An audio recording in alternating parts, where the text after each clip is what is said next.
وسلم ان اولى الناس بالمتقون من كانوا وحيث كانوا. رواه الترمذی. معزز و محترم حاضرین مجلس، ابھی ہم نے امیر محترم کا عبادت اور جذبہ عبادت کے موضوع پر بڑا ہی پرمغز اور جامع خطاب سنا. اللہ تعالیٰ سے دعا ہے کہ اللہ تعالیٰ ہم سب کو اخلاص کے ساتھ عمل کرنے کی توفیق عطا فرمایا ہے. ہمارے اور ماہ رمضان کے درمیان تقریباً 13 یا 14 دنوں کا فاصلہ ہے. اللہ رب العالمین سے دعا ہے کہ اللہ تعالیٰ ہم سب کو صحت و عافیت کے ساتھ، تندرستی اور سلامتی کے ساتھ ماہ رمضان تک پہنچائے، اور اللہ تعالیٰ ہم سب کو ماہ رمضان کے لیل و نہار، ماہ رمضان کے شب و روز سے بھرپور فائدہ اٹھانے کی توفیق عطا فرمائے. آمین.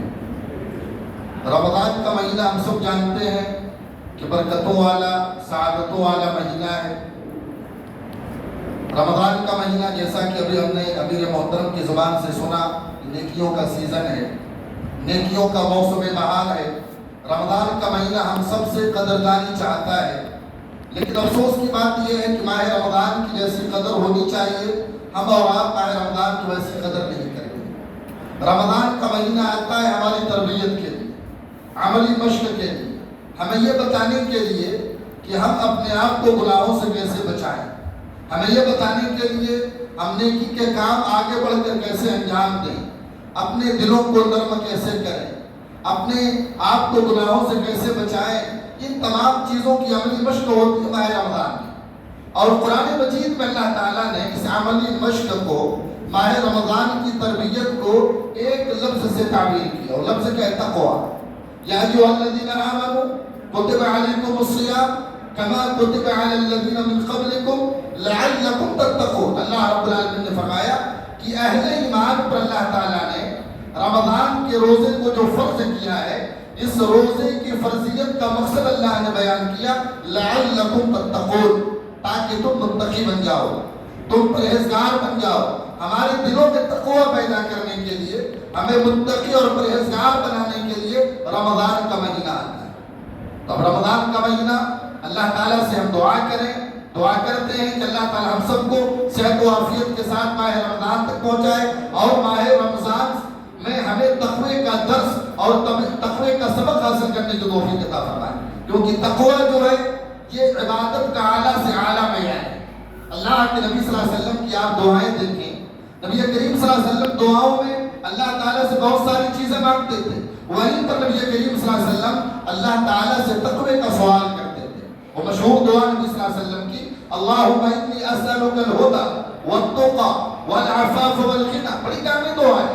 اللہ کے نبی صلی اللہ علیہ وسلم اللہ تعالیٰ سے جہاں ہدایت کا سوال کرتے تھے کہ اللہ تعالیٰ مجھے صراط مستقیم پر، سیدھے راستے پر قائم و دائم رکھ، تقوی عطا فرما. اللہ تعالیٰ میں تجھ سے تقوی کا سوال کرتا ہوں، تقوی کا سوال کرتا ہوں. اسی طریقے سے پاک دامنی کا سوال کرتا ہوں، لوگوں سے بے نیازی کا سوال کرتا ہوں. تو تقوی اتنی عظیم عبادت ہے کہ اللہ کے نبی صلی اللہ علیہ وسلم اللہ تعالیٰ سے تقوی کا سوال کیا کرتے تھے. اسی طریقے سے آپ دیکھیے ہمارا اور آپ کا مقام اللہ رب العالمین کے وہاں جو طے ہوتا ہے اسی تقوی کی بنیاد پر ہوتا ہے.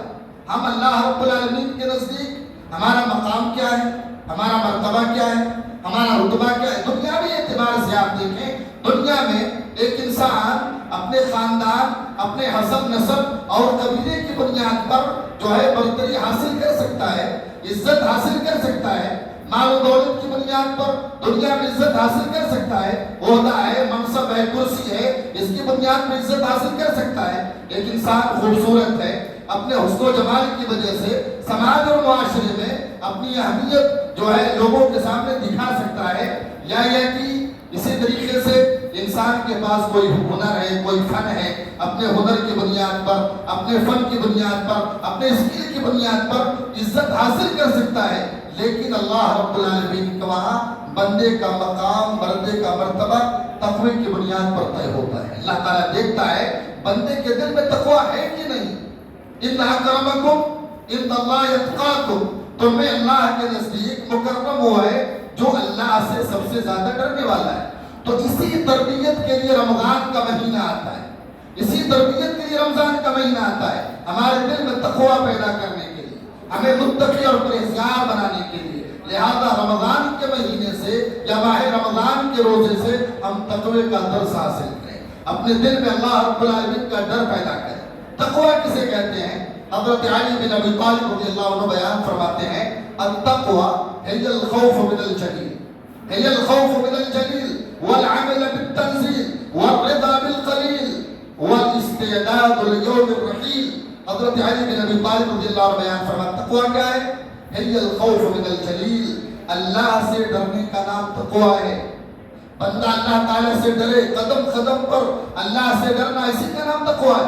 اور آگے کہ اللہ سے ڈرنے کا نام تقوی ہے، والعمل بالتنزیل، اللہ نے جو کتاب اتاری ہے، اللہ نے جو قرآن نازل کیا ہے، اس قرآن پر عمل کرنے کا نام تقوی ہے۔ والرضا بالقلیل، اللہ نے جس حال میں رکھا ہے اس حال میں قناعت کے ساتھ زندگی گزارنے کا نام تقوی ہے۔ والاستعداد لیوم الرحیل، اور مرنے کے بعد کی جو مراحل ہیں ان مراحل کی اسی دنیا میں تیاری کرنے کا نام تقوی ہے۔ لیکن متقی آدمی اللہ سے ڈرتا ہے، متقی آدمی قرآن کریم کے مطابق زندگی گزارتا ہے، متقی آدمی نبی کریم صلی اللہ علیہ وسلم کی سنتوں کے مطابق، صحابہ کرام کے منہج کے مطابق چلتا ہے، زندگی گزارتا ہے۔ اور متقی آدمی اللہ کی طرف سے جو کچھ ملتا ہے اس پر قناعت کے ساتھ زندگی گزارتا ہے۔ اور متقی آدمی اسی دنیا میں مرنے کے بعد کی تیاری کرتا ہے، مرنے کے بعد کے جو مراحل ہیں اس کی فکر کرتا ہے، اس کی زندگی فکر آخرت کے سائے میں گزرتی ہے۔ لیکن تقوی کی وجہ سے جہاں بندہ رب سے قریب ہوتا ہے وہیں پر تقوی کی بنیاد پر بندہ نبی کریم جناب محمد رسول اللہ صلی اللہ علیہ وسلم کی قربت بھی اسے نصیب ہوگی۔ جو حدیث میں نے پڑھی آپ حضرات کے سامنے، اللہ کے نبی صلی اللہ علیہ وسلم نے فرمایا ان اول الناس بالمتقون من كانوا وحيث كانوا، نبی نے فرمایا کہ قیامت کے دن مجھ سے سب سے زیادہ قریب وہ لوگ ہوں گے جو متقی ہوں گے، پرہیزگار ہوں گے۔ من كانوا وحيث كانوا، ان کا تعلق کسی بھی علاقے سے ہو، ان کا تعلق کسی بھی خاندان سے ہو، کسی بھی قبیلے سے ہو، کسی بھی علاقے سے تعلق رکھتے ہو، لیکن جس بندے کے اندر اللہ رب العالمین کا تقوی ہوگا اسے نبی کریم صلی اللہ علیہ وسلم کی قربت ملے گی، اسے نبی کی محبت ملے گی، اسے نبی کی الفت ملے گی۔ یہ بہت بڑا فائدہ ہے تقوی کا۔ اور رمضان کا مہینہ جو آتا ہے ہمیں متقی بنانے کے لیے آتا ہے۔ اور آپ دیکھیں تقوی کو ماہ رمضان سے آپ جوڑ کر دیکھیں، ماہ رمضان سے جوڑ کر دیکھیں، ہم جتنی عبادتیں انجام دیتے ہیں تمام عبادتوں میں بنیادی چیز اخلاص ہے، اخلاص ہے۔ اخلاص کے بغیر ہمارا کوئی عمل قبول ہی نہیں ہوگا۔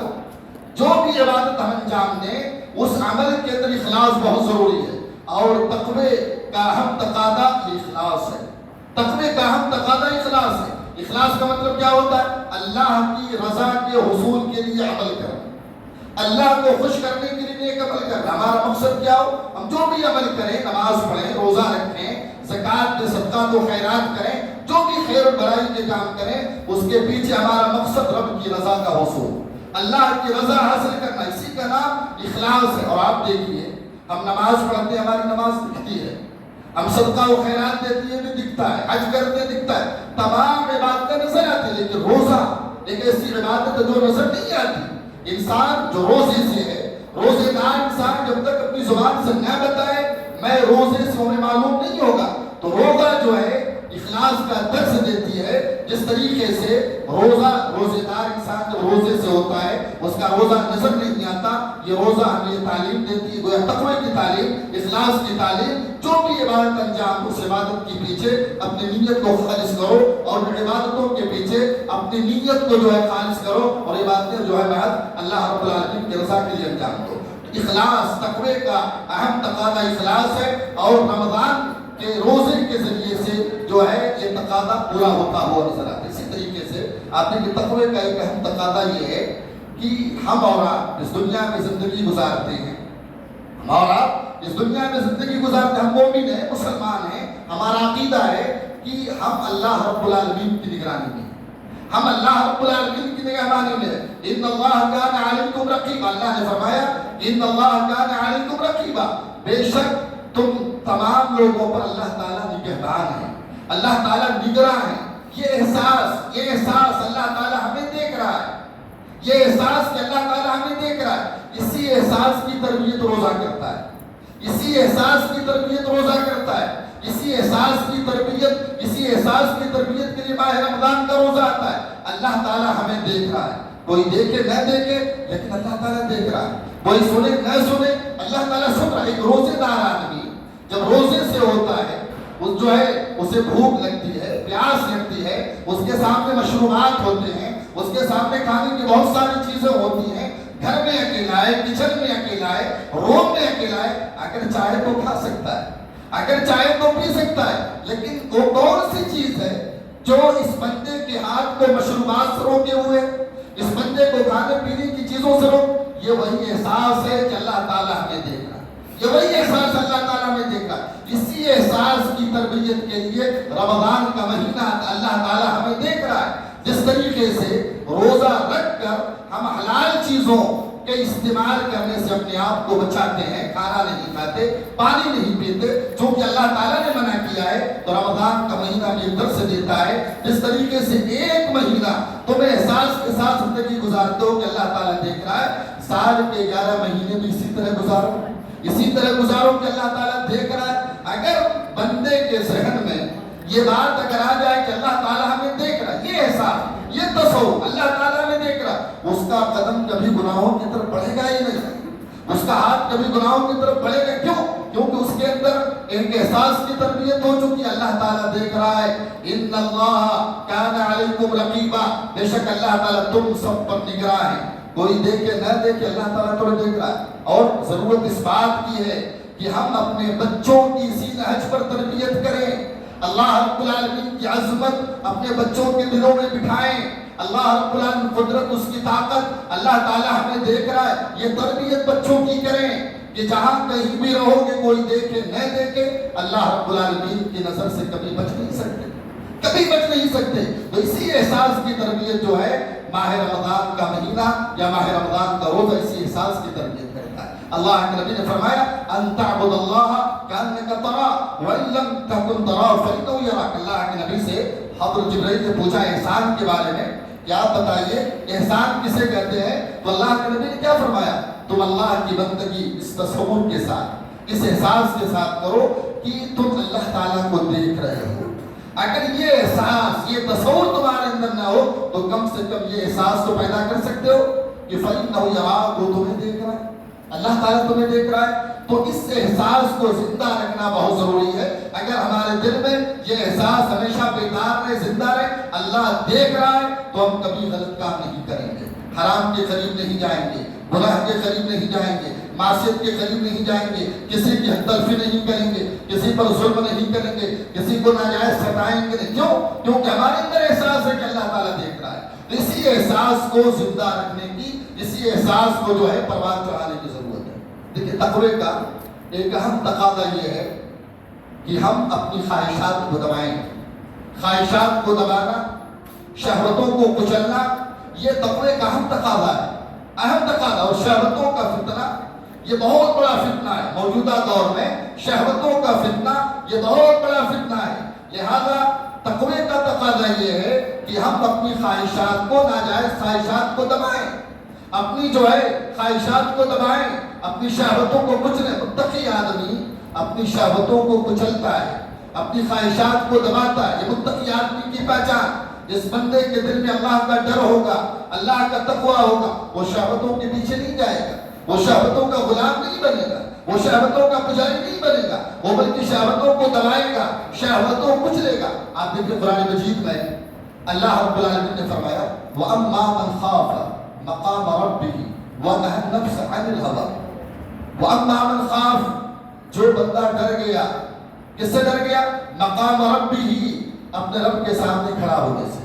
جو بندہ رب کے سامنے کھڑا ہونے سے ڈر جائے، وَنَهَى النَّفْسَ عَنِ الْهَوَىٰ، اپنی خواہشات کو، اپنے نفس کو شہوتوں سے روک لے، اپنے نفس پر کنٹرول رکھ کے، فَإِنَّ الْجَنَّةَ هِيَ الْمَأْوَىٰ، اس بندے کے لیے اللہ نے جنت تیار کر رکھی ہو۔ بندہ جنتی ہو، جنت میں جائے گا، جنت اس بندے کا ٹھکانہ ہے۔ یہاں پر اس آیت میں آپ غور کریں، اللہ نے کہا کہ جو بندہ رب کے سامنے کھڑا ہونے سے ڈر جائے، ایک مومن بندہ ایک مومن بندہ جس کے دل میں اخلاص ہوتا ہے، جس کے دل میں اللہ کا تقوی ہوتا ہے، جس کے دل میں اللہ کا ڈر ہوتا ہے، جس کے دل میں یہ احساس اور یہ تصور ہوتا ہے کہ اللہ تعالیٰ دیکھ رہا ہے، وہ بندہ ڈرتا ہے کہ میں رب کا سامنا کیسے کروں گا، اپنے رب سے کیسے ملوں گا۔ رب نے جیسی نماز پڑھنے کا حکم دیا، میری نماز اس کوالٹی کی نہیں، میرا روزہ اس کوالٹی کا نہیں، میری صدقات، میری زکات، میری نیکیاں اس کوالٹی کی نہیں، میں ایسی نیکیاں لے کر رب کے سامنے کیسے جاؤں گا، میں رب کا سامنا کیسے کروں گا۔ تو اللہ نے کہا جو بندہ اس احساس کو لے کر ڈر جاتا ہے میں رب کا سامنا کیسے کروں گا، تو اللہ تعالیٰ ایسے بندے کو جنت میں داخل کرے گا۔ لیکن دنیاوی اعتبار سے ایک طالب علم ہے، اسکول میں پڑھتا ہے، ٹیچر نے ہوم ورک دیا، ٹیچر نے کوئی سبق دیا یاد کرنے کو، وہ بچہ محنتی ہے، پڑھنے بڑا سنجیدہ بچہ ہے، لیکن کسی وجہ سے بچے نے ہوم ورک نہیں کیا، کسی وجہ سے بچے نے سبق یاد نہیں کیا۔ اگر واقعتاً وہ بچہ سنجیدہ ہوگا، وہ بچہ ذہین ہوگا، پڑھنے والا ہوگا، اس کے اندر ندامت اور شرمندگی آئے گی، میں نے ٹیچر کا دیا ہوم ورک نہیں کیا، میں ٹیچر کے سامنے کیسے جاؤں گا، میں ٹیچر کا سامنا کیسے کروں گا، میں نے وہ کام نہیں کیا جو ٹیچر نے دیا تھا۔ ایک وفادار لڑکا ہے، فرما بردار بیٹا ہے، باپ کا فرما بردار بیٹا ہے، وفادار بیٹا ہے، اگر بائی چانس بچے سے کبھی غلطی ہو جاتی ہے، بچے سے والدین کی مخالفت ہو جاتی ہے، والدین کی نافرمانی ہو جاتی ہے، بچہ اگر نیک ہوتا ہے، پرہیزگار ہوتا ہے، والدین سے نظر ملانے میں گھبراتا ہے، میں والدین کے سامنے کیسے جاؤں گا، کس منہ سے جاؤں گا۔ تو مومن بندہ جو ہے یہ سوچتا ہے کہ میں رب کے سامنے کیسے جاؤں گا، میری نیکیاں اس کوالٹی کے لیے کیسے جاؤں گا، تو اللہ تعالیٰ اس بندے کو جنت میں داخل کرے گا۔ جو بندہ اپنے آپ کو، اپنے نفس کو خواہشات اور شہوتوں کی غلامی سے بچا لیتا ہے، جو بندہ، اللہ تعالیٰ اسے بندے کو جنت میں داخل کرے گا۔ تو رمضان کا مہینہ شہوتوں کو دباتا ہے، رمضان کے مہینے کا روزہ اتنی اہم عبادت ہے کہ شہوتوں کو دبانے کا بہترین ذریعہ روزہ ہے۔ مسلم شریف کی حدیث، اللہ کے نبی صلی اللہ علیہ وسلم نے فرمایا، نوجوانوں کی جماعت سے، یا معاشر الشباب منکم من استطاع منکم فلیتزوج، اے نوجوانوں کی جماعت، تم میں جو ہے شادی کرنے کی طاقت رکھتے ہو شادی کر لیں، اور جو طاقت نہیں رکھتے انہیں چاہیے کہ روزہ رکھیں۔ اور روزے کا فائدہ اللہ کے نبی نے بیان فرمایا، فَإِنَّهُ أَحْسَنُ لِلْفَرْجِ فَإِنَّهُ أَغَضُّ لِلْبَصَرِ وَأَحْسَنُ لِلْفَرْجِ، کیونکہ روزے کے ذریعے سے بندے کے نظروں کی حفاظت ہوتی ہے اور بندے کے شرمگاہوں کی حفاظت ہوتی ہے۔ بندہ اگر روزہ رکھے گا، روزے کی برکت سے بندہ جو ہے شہوتوں کا غلام نہیں بنے گا، بلکہ اس کی شہوتیں دب جائیں گی، اس کی خواہشیں دب جائیں گی۔ یہ جو ہے تقوی کا اہم تقاضا جو ماہ رمضان کے روزے کے ذریعے سے پورا ہوتا ہے۔ اسی طریقے سے تعلق باللہ یہ بھی تقوی کا بڑا اہم تقاضا ہے۔ اللہ رب العالمین سے اپنے تعلق کو مضبوط کرنا، اللہ سے اپنے تعلق کو استوار کرنا، یہ دیکھیے تقوی کا بڑا اہم تقاضا ہے۔ ہم اپنے تعلق باللہ پیدا کریں، اور رمضان کا مہینہ آتا ہے، ماہ رمضان میں ایک مومن جو ہے، مومن کا اجتماعی تعلق بھی اللہ سے ہوتا ہے اور انفرادی تعلق بھی اللہ سے ہوتا ہے۔ اجتماعی تعلق، رمضان کے مہینے کا روزہ فرض ہے، تمام مسلمان ایک ساتھ روزہ رکھتے ہیں، اجتماعی تعلق ہوا اللہ رب العالمین سے۔ رمضان کے مہینے میں مسلمان اجتماعی طور پر اللہ تعالیٰ سے اپنا تعلق مضبوط کرتے ہیں، وہیں پر نماز تراویح ایک ساتھ پڑھتے ہیں، اجتماعیت کے ساتھ نماز تراویح ادا کرتے ہیں، یہ بھی اجتماعی تعلق اللہ تعالیٰ سے۔ نماز کے ذریعے سے اجتماعی تعلق ڈیلی ہوتا ہے، مومن کا اجتماعی تعلق اللہ تعالیٰ سے روزانہ ہوتا ہے نماز کے ذریعے سے، رمضان کے مہینے میں روزے کے ذریعے سے ہوتا ہے، نماز تراویح کے ذریعے سے ہوتا ہے، اور انفرادی تعلق بھی جو ہے مضبوط ہوتا ہے۔ ایک جو ہے مومن بندہ رمضان کے مہینے میں دعائیں کرتا ہے، مناجات کرتا ہے، اللہ کا ذکر و اذکار کرتا ہے، توبہ و استغفار کرتا ہے، تنہائی میں بیٹھ کر آنسو بہاتا ہے، اللہ تعالیٰ سے دعائیں کرتا ہے، کیونکہ رمضان کا مہینہ نیکیوں کا موسم بہار ہے، نیکیوں کا سیزن ہے۔ ایک مومن بندہ جو ہے رمضان کے مہینے کو بڑا غنیمت سمجھتا ہے، بڑا قیمتی سمجھتا ہے، ماہ رمضان کے لیل و نہار کو، ماہ رمضان کے شب و روز کو بڑا قیمتی سمجھتا ہے، اور ماہ رمضان کی قدر و قیمت کو سمجھتے ہوئے ماہ رمضان کے لیل و نہار سے بھرپور فائدہ اٹھاتا ہے۔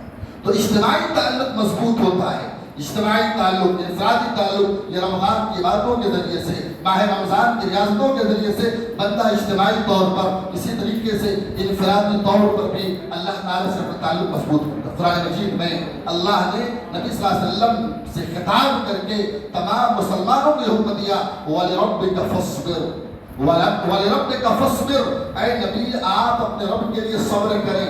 صبر کا مطلب کیا ہے؟ اللہ نے جو نیکی کا حکم دے اس پر جم جائیں۔ اہل ایمان کو بھی اللہ نے یہی تعلیم دی، جو بھی نیکی شروع کرے اس پر جم جائیں، استقامت کے ساتھ استمرار کے ساتھ نیکی کرتے رہیں۔ تو استقامت کے ساتھ نیکیاں کرنا یہ بہت ضروری ہے۔ رمضان کا مہینہ چند دنوں کے فاصلے پر ہے، لہذا ہم اور آپ جو ہے ماہ رمضان کے ایام کو غنیمت جانیں اور ماہ رمضان کے ایام میں زیادہ سے زیادہ نیکیاں کریں۔ اسی طریقے سے تقوی کا تقاضا حقوق اللہ اور حقوق العباد کی تکمیل ہے۔ حقوق اللہ بہت سارے لوگ یہ سمجھتے ہیں جو بندہ صرف اللہ کا حق ادا کرنا اسے متقی نہیں کہیں گے، صرف اللہ کا حق ادا کرنے کا، نماز پڑھ لینا، صرف روزہ رکھ لینا، یہ متقیوں کی پہچان نہیں۔ تقوی کی پہچان کیا ہے؟ بندہ اللہ کا حق ادا کرے اور ساتھ ساتھ اللہ کے بندوں کا بھی حق ادا کرے۔ تقوی کا نصف اگر حقوق اللہ ہے تو نصف آخر حقوق العباد بھی ہے۔ یہ دو چیزیں لے کر زندگی میں چلنا ہے۔ اللہ کا بھی حق ادا کرنا ہے، نمازوں کے ذریعے سے، روزوں کے ذریعے سے، تلاوت قرآن مجید کے ذریعے سے، ذکر و اذکار کے ذریعے سے، نیکی اور خیر کے کام کر کے ہمیں اللہ کا حق ادا کرنا ہے۔ وہیں پر بندوں کا حق ادا کرنا ہے۔ ماہ رمضان میں یا رمضان کے علاوہ بہت سارے حقوق ہمارے اوپر بنتے ہیں، جو غریب، غربا، محتاج، مسکین، غریب، بہت سارے افراد ایسے ہیں جن کے پاس پیسے نہیں ہیں، مالی تعاون کریں، ان کا ساتھ دیں، ان کے ساتھ اچھا رویہ اختیار کریں۔ تو لہذا تقوی کا تقاضا جہاں حقوق اللہ کی ادائیگی ہے وہیں پر حقوق العباد کی ادائیگی۔ اسی طریقے سے ہم سب جانتے ہیں رمضان کا مہینہ یہ نزول قرآن کا مہینہ ہے۔ اللہ تعالیٰ نے ماہ رمضان میں تقوی کا نصاب، قرآن کیا ہے؟ تقوی کا نصاب ہے۔ تقوی کا نصاب ہے قرآن۔ تقوی کی فضیلت کیا ہے؟ تقوی کی اہمیت کیا ہے؟ تقوی کے ثمرات اور فوائد کیا ہیں؟ متقیوں کے لیے اللہ نے کون کون سی نعمتیں تیار کی ہوئی ہیں؟ یہ تمام چیزیں آپ کو قرآن مجید میں مل جائیں۔ تقوی کا نصاب ہے قرآن، اور اس تقوی کے نصاب قرآن مجید کو اللہ تعالیٰ نے رمضان کے مہینے میں اتارا ہے۔ لہٰذا قرآن سے جوڑنا، قرآن کو پڑھنا، قرآن کو سمجھنا، قرآن کی تعلیمات کو اپنی زندگی میں نافذ کرنا، قرآن مجید کی تعلیمات کو دوسروں تک پہنچانا، یہ ہم سب کی ذمہ داری ہے۔ قرآن یا رمضان یہ جو ہے قرآن کا مہینہ، لہٰذا ہم قرآن کی زیادہ سے زیادہ تلاوت کریں، قرآن مجید کو سمجھ کر پڑھیں۔ قرآن کو اللہ نے، قرآن کے ساتھ اللہ نے فرمایا کہ ہدی للناس، قرآن لوگوں کے لیے ہدایت ہے۔ اللہ نے کہا ہدی للمتقین، اللہ سے ڈرنے والوں کے لیے ہدایت ہے۔ تو وقت نہیں ہے میں مزید باتیں آپ کے سامنے رکھوں، یہ چند چیزیں تھیں تقویٰ اور ماہ رمضان کے تعلق سے۔ اللہ رب العالمین سے دعا ہے کہ اللہ تعالیٰ ہم سب کو متقی بنائے، پرہیزگار بنائے، اللہ ہمیں مخلص بنائے، اللہ تعالیٰ اخلاص کے جذبے سے ہمیں نیکی کرنے کی توفیق عطا فرمائے۔ اللہ تعالیٰ ہم سب کو صحت و تندرستی کے ساتھ ماہ رمضان تک پہنچائے، ایمان و یقین کے ساتھ ماہ رمضان تک پہنچائے۔ اللہ تعالیٰ ماہ رمضان کی قدر دانی کرنے کی توفیق عطا فرمائے۔ اللہ تبارک و تعالیٰ ہمیں کتاب سنت کی تعلیمات کو سمجھنے اور کتاب سنت کی تعلیمات کے مطابق زندگی گزارنے کی توفیق عطا فرمائے۔ جزاکم اللہ خیر و بارک اللہ فیک۔ السلام علیکم۔